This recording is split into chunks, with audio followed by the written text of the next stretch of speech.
Next question coding. ఇక్కడ coding decoding సబ్స్టిట్యూషన్లో class 2 అండి. ఇంతకుముందు క్లాస్ 1 చెప్పుకున్నాము.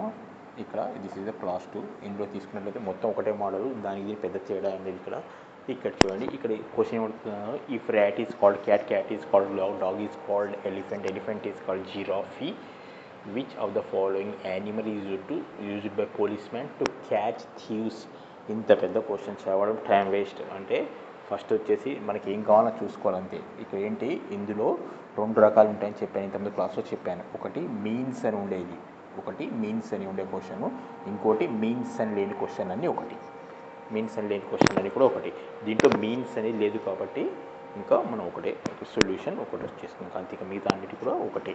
ఇప్పుడు ఇక్కడ చూడండి, ఇప్పుడు ఏం చెప్తున్నాడు ఇక్కడ, మనకి ఏం కావాలి ఇక్కడ, which of the following animal is used by police man to catch thieves. దొంగని పట్టుకోవడానికి పోలీస్ మ్యాన్ ఏది వాడతారు, డాగ్ను వాడతారు. అంతే కదండి. ఏమంటున్నాడు ఇక్కడ, డాగ్ ఈజ్ కాల్డ్ ఎలిఫెంట్. మన ఆన్సర్ ఏంటి, డాగ్ ఈజ్ కాల్డ్ ఎలిఫెంట్. డాగ్ని ఏమంటాడట, ఎలిఫెంట్ అని పిలుస్తున్నాడు. సో మన ఆన్సర్ ఈజ్ ఎలిఫెంట్. అర్థమైంది కదండి. అంతే, అంతకు మించి ఇంకేం లేదు. తర్వాత ఇక్కడ ఇదే క్వశ్చన్ ఇంతకుముందు అంటే ర్యాట్ ఈజ్ కాల్డ్ యాజ్ అని రాసుకుంటే వెళ్ళిపోయాము. ఇక్కడ ఏంటంటే దాని ప్లేస్లో మీన్స్ రీప్లేస్ అయింది. ఇప్పుడు ఈ క్వశ్చన్కు ఆన్సర్ ఎట్లా వస్తుందో చూద్దాం. ఒకటి క్వశ్చన్కు 2 చెప్పాను, 2 మార్క్స్ చెప్పాను. ఒకటి ఏంటంటే if rat is called cat is called dog అని చెప్పి ఇంతకుముందు చెప్పుకున్నాం మనం ఇక్కడ. ఇప్పుడు ఇక్కడ ఏంటంటే rat means cat means dog, ఇట్లా వస్తుంది. ఇట్లా వచ్చినప్పుడు ఎట్లా చేయాలో చూసి చెప్తాను చూడండి. ఈ 2 మోడల్స్ అండి, ఇంకేముండవు దీంట్లో. కాబట్టి కాస్త జాగ్రత్తగా వినండి అంతే. నార్మల్గా ప్రతి ఆర్ఆర్బీ ఎగ్జామ్లో కానివ్వండి నార్మల్ క్వశ్చన్ ఉంటుందండి ఇది.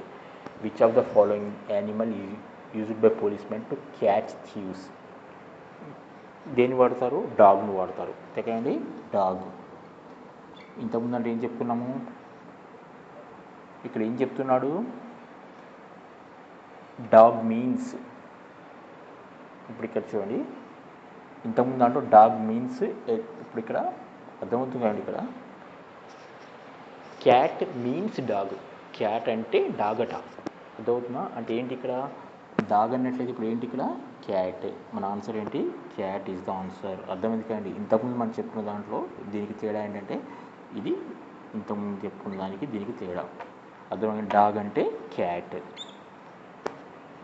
Cat means dog, cat means dog. Cat అని చెప్పాడు అన్నట్లయితే అది డాగ్ అని అర్థము. అంటే ఇది రివర్స్, మీన్స్ ఒకటి గుర్తుపెట్టుకోవాలి. ఇంకా మిగతా అంతా కూడా సేమ్ టు సేమ్.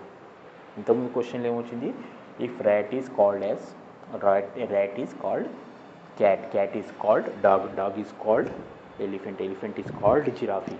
అంటే ఏం చెప్తున్నాడు, ర్యాట్ను క్యాట్ అంటున్నాను, క్యాట్ను డాగ్ అంటున్నాను. ఇంతకుముందు క్వశ్చన్ చెప్పాడు. ఇప్పుడు ఇది రివర్స్ అన్నట్టు. ఇక్కడ అర్థమైంది కదండి. ఇక్కడ డాగ్ను క్యాట్ అంటున్నాడు. అర్థమైంది కదా.